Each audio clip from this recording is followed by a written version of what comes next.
Hi hello everyone అందరూ బాగున్నారు అనుకుంటున్నాం. సో, ఈరోజు మన వీడియో టాపిక్ వచ్చేసి ఫంక్షన్ బ్లాక్‌కి అండ్ నెక్స్ట్ ఫంక్షన్‌కి ఉన్న డిఫరెన్స్ ఏంటి? ప్రోగ్రామ్‌లో దానికి దీనికి డిఫరెన్స్ ఏ విధంగా చేస్తారు? అండ్ నెక్స్ట్ ఒక ఫంక్షన్ యూజ్ చేసుకొని, ఒక ఫంక్షన్ బ్లాక్‌ని యూజ్ చేసుకొని, అలాగే ఒక ఫంక్షన్ యూజ్ చేసుకొని ప్రోగ్రామ్స్ అనేది దేనికి దేనికి డివైడ్ చేస్తారు? సో, మేజర్‌లీ ప్రోగ్రామ్‌లో ఫంక్షన్ బ్లాక్ దేనికి వాడతారు? ఫంక్షన్‌కి దేనికి వాడతారు? ఎలా వాడతారు? మేజర్‌లీ దానికి దీనికి డిఫరెన్స్ ఏంటి అనేది మనం వీడియోలో చూద్దాం. సో, లేట్ చేయకుండా వెంటనే కాల్ చేసి సో, ప్రోగ్రామ్ మనం స్టార్ట్ చేద్దాం.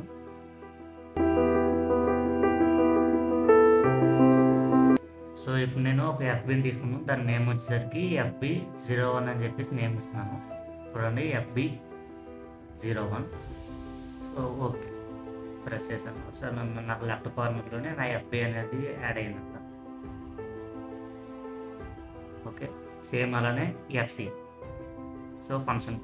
సో, ఫంక్షన్‌ని కూడా ఎఫ్‌సీ 01 అని చెప్పి మెన్షన్ చేసుకుంటున్నాను.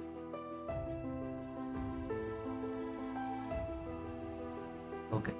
సో, ఇప్పుడు రెండిట్లోనే ఒక లాచింగ్ సర్క్యూట్ ఇస్తాను విత్ ప్రీ డిఫైన్డ్ ట్యాగ్స్‌తో. సో, ఫస్ట్ నేను ఎఫ్‌బీలోనే ఒక ప్రోగ్రామ్ రాస్తున్నాను. చూడండి ఎఫ్‌బీ డబుల్ క్లిక్ చేశాను. ఎఫ్‌బీ నాకు నెట్వర్క్ ఓపెన్ అయింది. దీంట్లో సింప్లీ ఒక లాచింగ్ సర్క్యూట్ రాస్తున్నాను. ఒక ఎన్ఓ, ఒక ఎన్సీ యాస్ వెల్ యాస్ ఒక అవుట్‌పుట్. అండ్ నెక్స్ట్ ఒక లాచింగ్ పర్పస్ కోసం నేను ఒక లాచ్ చేసుకుంటున్నాను. ఒక ఎన్ఓ తీసుకుంటాను. సో, లాస్ట్ మనం ప్రోగ్రామ్‌లో ఏంటంటే డైరెక్ట్‌గా మెమరీ బిట్స్ యూజ్ చేసి అడ్రెసింగ్ ఇచ్చాం. సో, ఇప్పుడు మెమరీ బిట్ కాకుండా ప్రీ డిఫైన్డ్ బిట్స్ ఇద్దాం. సో, ప్రీ డిఫైన్డ్ బిట్స్ వల్ల మన బ్లాక్ క్రియేట్ అయితే బ్లాక్ ఎలా క్రియేట్ అయితే వస్తుంది మనం తర్వాత చూద్దాం. సో, ఫస్ట్ ప్రీ డిఫైన్ చేయాలంటే టాప్‌లోనే ఉన్న అక్కడ యారో బటన్ క్లిక్ చేసిన తర్వాత ఇక్కడ మీరు చూసుకుంటే ఇన్‌పుట్, అవుట్‌పుట్ అని ఉన్నాయి కదా! సో, ఇన్‌పుట్ దగ్గర నేను ఇన్‌పుట్స్ ఇస్తున్నాను. సో, ఇన్‌పుట్ నాది start, then next stop. Then coming to this outputs. అవుట్‌పుట్‌లో వచ్చేసరికి ఆన్, ఆఫ్ అని చెప్పి సింపుల్‌గా నార్మల్‌గా ఇస్తున్నాను. Okay. Enter. Then next. So, నేను యూజ్ చేసేది ఓన్లీ ఆన్ ఆఫ్ పర్పస్ కోసం బూలియన్ అని చెప్పి ట్యాగ్ పెట్టుకున్నాను. సో, అక్కడ ఏదైతే నేను రాసుకున్న ట్యాగ్స్ ఉన్నో ట్యాగ్స్‌ని కాల్ చేసుకుంటాను. Just simply start, then again stop and output on and off. Same latching అవుట్‌పుట్‌ని నేను లాచ్ చేస్తున్నాను కాబట్టి on and off. Okay. So, ఏదైతే ఎఫ్‌బీలో ప్రోగ్రామ్ అయితే సేమ్ టు సేమ్ ప్రోగ్రామ్‌ని నేను ఎఫ్‌సీలో కూడా ప్రోగ్రామ్ రాస్తున్నాను. సో, చూద్దాం. సో, ఇప్పుడు దీనికి నేమ్ వచ్చేసరికి ఆన్ ఆఫ్ సర్క్యూట్ అని పేరు పెడతాను. On off circuit. సో, ఇదే ఆన్ ఆఫ్ సర్క్యూట్‌ని నేను ఎఫ్‌సీలో కూడా ప్రోగ్రామ్‌ని సేమ్ టు సేమ్ రాస్తాను with same predefined tags.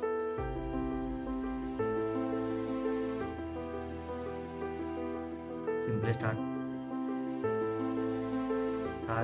Then next stop, then next on and off.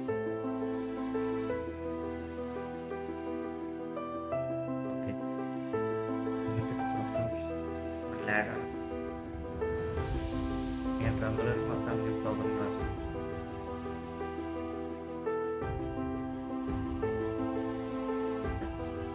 Same start, stop, then next on and off. ఇక్కడ మీరు గమనిస్తే నేను ఆన్ అండ్ ఆఫ్ అనేది అవుట్‌పుట్‌లో వాడాను. బట్ నేను ఇన్‌పుట్‌కి వాడేసరికి మీకు కలర్ డిఫరెన్స్ అనేది తెలుస్తుంది చూడండి. కలర్ డిఫరెన్స్ మీన్స్ దీన్ని same on and of circuit. Colour difference వచ్చేసరికి ఇన్‌పుట్ సైడ్ వచ్చి మీకు ఆరెంజ్ కలర్‌లో కనపడుతుంది. ఓకే. సో, మీరు దాన్ని అదే పైన ప్రీ డిఫైన్డ్‌లో input and as well as output అని చెప్పేసి ఒక ఆప్షన్ ఉంటుంది. అక్కడ మీరు ట్యాగ్‌ని డిఫైన్ చేస్తే దాన్ని ఇన్‌పుట్ కింద వాడుకోవచ్చు. యాస్ వెల్ యాస్ అవుట్‌పుట్ కింద వాడుకోవచ్చు. సో, ఆ కేస్‌లో మీకు అది ఆరెంజ్ అనేది రాకుండా ఉంటదనమాట. సో, ఇప్పుడు నేను అవుట్‌పుట్‌లో వాడాను కాబట్టి దట్స్ వై నాకు ఆరెంజ్ అనేది కలర్‌లోకి వచ్చింది.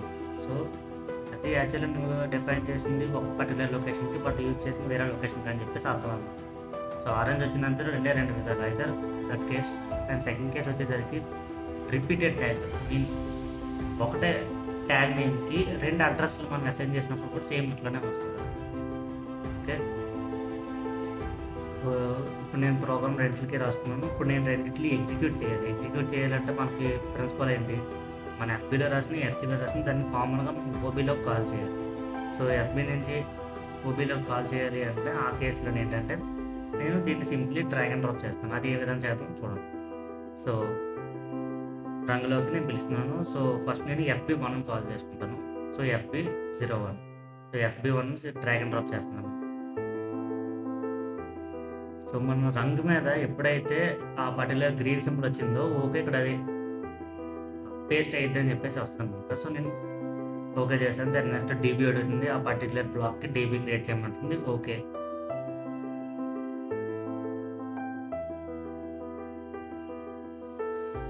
సో మీరు చూసుకుంటే నేను రాసిన రంగ్ అనే ఒక ప్రోగ్రాము ఇక్కడ నాకు వచ్చి ఒక బ్లాక్‌లోకి వచ్చింది. దాని నెక్స్ట్ కమింగ్ టు FC1లో కూడా నేను కాల్ చేస్తాను. సేమ్ అది కూడా అదే విధంగా బ్లాక్‌లోకి వస్తది. ఇక్కడ దానికి దీనికి డిఫరెన్స్ మీకు తెలుస్తది చూడండి. సో కరెక్ట్‌గా గమనిస్తే నెట్వర్క్ 1కి నెట్వర్క్ 2కి ఎర్రర్ అనేది ఒకటి ఉంది. ఆ ఎర్రర్ ఏంటి అనేది చూసుకుంటే మీకు నెట్వర్క్ 1లోకి వస్తే ఏదైతే పర్టికులర్ బ్లాక్ ఉందో ఆ బ్లాక్ అనేది ట్యాగ్ అనేది అసైన్ చేయమని చెప్పట్లేదు. మీన్స్ సింప్లీ అక్కడ స్టార్ట్ స్టాప్ దగ్గర ఫాల్స్ అలా వచ్చింది. బట్ నెట్వర్క్ 2లో చూడండి మీరు అక్కడ నెట్వర్క్ 2లోకి వచ్చేసరికి పర్టికులర్ ఎర్రర్ వస్తుంది. మీన్స్ అక్కడ దానికి ఒక ప్రీ డిఫైన్ లేదు, నువ్వు దీనికి డిఫైన్ చెయ్యు ట్యాగ్ అని చెప్పేసి చెప్తున్నాను. సో అది మనం చేయాలి. సో ఈ ఎర్రర్ వచ్చిందని చెప్పేసి మనం అనుకున్నాం కదా. ఇప్పుడు దాన్ని నేను ఒకసారి కంపైల్ చేసి చూపిస్తాను మీకు. సో నేను కంపైల్ చేస్తున్నాను. కంపైల్ చేసినప్పుడు పర్టికులర్ ఎర్రర్ ఏ విధంగా వచ్చిందని చెప్పేసి చూసుకోవచ్చు. సో నెట్వర్క్ 1 అనేది మనకి ఎర్రర్ లేదు. లాస్ట్ టైం చెప్పిన ప్రీ డిఫైన్డ్ అదంతా. సో నెట్వర్క్ 2లో వచ్చేసరికి అది ట్యాగ్స్ని అడుగుతుంది కాబట్టి సో అక్కడ మీకు ఎర్రర్ అనేది జనరేట్ అయ్యింది. సో చూస్తుంటే ఎర్రర్స్ జనరేట్ అయ్యింది. సో నెట్వర్క్ ఏదైతే FB01 నెట్వర్క్ 1 ఉందో అది compiled okay successful. Then coming to the network 2 పైన చూసుకున్న నెట్వర్క్ 2లోని చూసుకుంటే మనకి మొత్తం 3 ఎర్రర్స్ ఉన్నాయి. 3 ఎర్రర్స్ ఏంటంటే పైన 3 ట్యాగ్స్ ఉన్నాయి. 1, 2, 3. ఈ 3 ట్యాగ్స్కి మీకు 3 ఎర్రర్స్ జనరేట్ అయ్యాయి. ఆ 3 ఎర్రర్స్ ఏంటంటే నాకు ఇన్పుట్ సిగ్నల్ లేదు, ఇన్పుట్ సిగ్నల్ ఇవ్వాలి. సో 3 ఎర్రర్స్ వచ్చాయి. సో నేను ప్రీ డిఫైన్గా వాటికంటే కొన్ని ట్యాగ్స్ ఏదైనా మన ట్యాగ్స్ని కొన్నిట్లో అసైన్ చేద్దాం. సో ఆ ట్యాగ్స్ని అసైన్ చేసి మనం దీన్ని ఆన్లైన్లో పెట్టేసి ప్రోగ్రామ్ ఇంటర్నల్గా ఏం ఎగ్జిక్యూట్ అవుతుంది అలా ఎగ్జిక్యూట్ అవుతుంది చేద్దాం. సో మేజర్లీ ఈ ఫంక్షన్ బ్లాక్ ఫంక్షన్ అనేది మనం దేనికి వాడతామని చెప్పి కాన్సెప్ట్ వస్తుంది కదా. ఈ కాన్సెప్ట్ వచ్చేసరికి ఫర్ ఎగ్జాంపుల్ దీన్ని మీరు ఇండస్ట్రియల్గా చూసుకున్నప్పుడు ఒక పర్టికులర్ ఆపరేషన్ చేయాలి అంటే మన నెంబర్ ఆఫ్ వాల్స్ కానీ నెంబర్ ఆఫ్ మోటార్స్ కానీ నెంబర్ ఆఫ్ పంప్స్ కానీ ఎక్కువ ఉంటాయి. సో అలాంటి కేసుల్లో ఒక్కొక్క పంప్కి ఒక్కొక్క వాళ్ళకి డిఫరెంట్ టైమ్స్ మనం ప్రోగ్రామ్ రాసుకుంటే చాలా ఎక్కువ టైం టేకన్ తీసుకుంటారు. సో ఈ కేసెస్లో సింగిల్ ప్రోగ్రామ్ రాసి ఆ ప్రోగ్రామ్ని నెంబర్ ఆఫ్ టైమ్స్ యూజ్ చేసుకోవడం కోసం యూజ్ చేసేదాన్ని FB అంటారు. సో FBలోని సింగిల్ ప్రోగ్రామ్ రాసుకొని ప్రీ డిఫరెంట్ ట్యాగ్స్ అనేది మనం అసైన్ చేసుకొని ఆ ఇంటర్నల్ ప్రీ డిఫరెంట్ ట్యాగ్కి దేనికైనా ఇండివిజువల్ ట్యాగ్ని బ్లాక్ దగ్గర మనం ఇచ్చుకుంటే దాన్ని బేస్ చేసుకొని మీకు ఏదైతే ప్రోగ్రామ్ ఇంటర్నల్ ఉందో ప్రోగ్రామ్ అనేది ఎగ్జిక్యూట్ అయ్యింది సపరేట్గా. అంటే డిఫరెంట్ ఎగ్జాంపుల్ లైక్ మీకు 30 మోటార్స్ ఉన్నాయి. 30 మోటార్స్కి 30 బ్లాక్స్ రాశారు. ఇండివిజువల్గా 30 అడ్రసెస్ అసైన్ చేసుకున్నప్పుడు ఆ 30 మోటార్స్ అనేవి మీకు రన్ అవుతాయి. So coming to that same అదే FC గురించి చూసుకుంటే మనకి FCలోని ఏంటంటే మీకు ప్రోగ్రామ్ అనేది లైక్ ఒక ప్రోగ్రామ్ రాసి దాన్ని నెంబర్ ఆఫ్ టైమ్స్ యూజ్ చేయాలి అనుకున్నా చేయొచ్చు. బట్ దీంట్లో ఏవైతే అంటే దేనిదైనా సపరేట్గా ట్యాగ్స్ అనేది మ్యాండేటరీ అసైన్ చేయాలి. మీరు ఎన్నైతే పెట్టుకుంటే అన్నీ అసైన్ చేయాల్సి ఉంటుంది.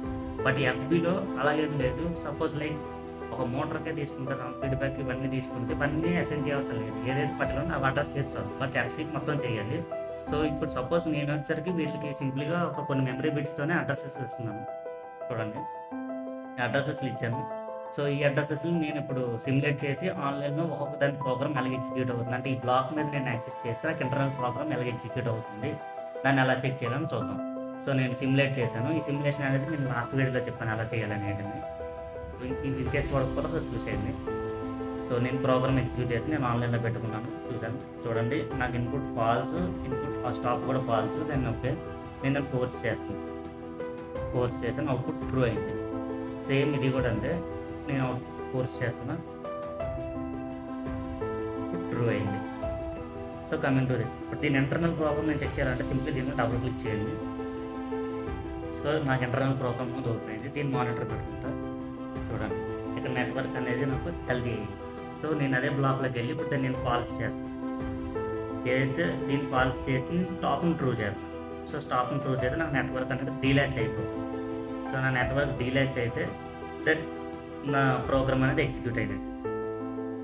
సో నేను స్టాప్ అనేది ఆన్ చేశాను. సో నేను ప్రోగ్రామ్ ఓపెన్ చేసుకున్నాను. చూడండి నా నెట్వర్క్ అనేది డీలాచ్ అయింది. ఇది FB function block. So coming to this function means FC if మన ఫంక్షన్కి వస్తే ఫంక్షన్లో కూడా మనం చేసిన ప్రోగ్రామ్ ఇందాక మనం అనుకున్నట్టు ఫంక్షన్లోనే మన అవుట్పుట్ అనేది ఏదైతే ఉందో అవుట్పుట్ అనేది నేను అవుట్పుట్లో అసైన్ చేశాను సేమ్ యాజ్ వెల్ యాజ్ దాన్ని నేను ల్యాచింగ్కి ఇచ్చాను. సో దట్స్ వల్ల నాకు ల్యాచ్ అవ్వలేదు అనుకుంటున్నాను. దాన్ని మనం ఎక్కడ చూసుకోవాలి ఏంటి అంటే ఇందాక మనం చెప్పినట్టు పైన ప్రీ డిఫైన్డ్ ఉంటాయి. సో ప్రీ డిఫైన్డ్ ట్యాగ్స్ ఏదో మనం చెక్ చేసుకోవాలి. అది ఏ విధంగా చెక్ చేయాలనేది ఇప్పుడు మనం చూద్దాం పైకి వెళ్ళిన తర్వాత. సో నా రెండు అవుట్పుట్ అసైన్ చేయడం వల్ల దట్స్ వై నాకు ఇక్కడ ల్యాచింగ్ మీద రాలేదు. సో ఇక్కడ చూస్తే నేను అవుట్పుట్లో అసైన్ చేశాను. నేను ఇన్ అవుట్ అనే దాంట్లో అసైన్ చేస్తే నా అవుట్పుట్ అనేది నాకు యాక్సెస్ అవుతుంది. సో ఇన్పుట్ కింద కూడా దాన్ని యాక్సెస్ చేసుకుంటాను. సో దట్స్ వై అది అవ్వలేదు అనమాట. So next coming to this ఏంటంటే అనమాట మనం ఒక పర్టికులర్ బ్లాక్లో రాసే program number of times use చేయాలంటే ఎఫ్బీ వాడడం, లేదు ఒకే ప్రోగ్రామ్ రాసి దాన్ని సింగిల్ టైం యూజ్ చేయాలంటే ఎఫ్సీలో వాడదాం. సో ఐ థింక్ ఈ వీడియో మీకు అర్థమైంది అనుకుంటున్నాను. ఇఫ్ ఇన్ కేస్ ఏమైనా డౌట్స్ ఉన్నాయంటే కామెంట్ సెక్షన్ మెన్షన్ చేస్తే నేను మీకు నెక్స్ట్ వీడియో సపోర్ట్ చేస్తాను. ఇఫ్ ఇన్ కేస్ ఎవరైనా పిఎల్సీ టెక్నాలజీ నేర్చుకోవాలనుకుంటే వాళ్ళకి వీడియో షేర్ చేయండి. So okay then bye by.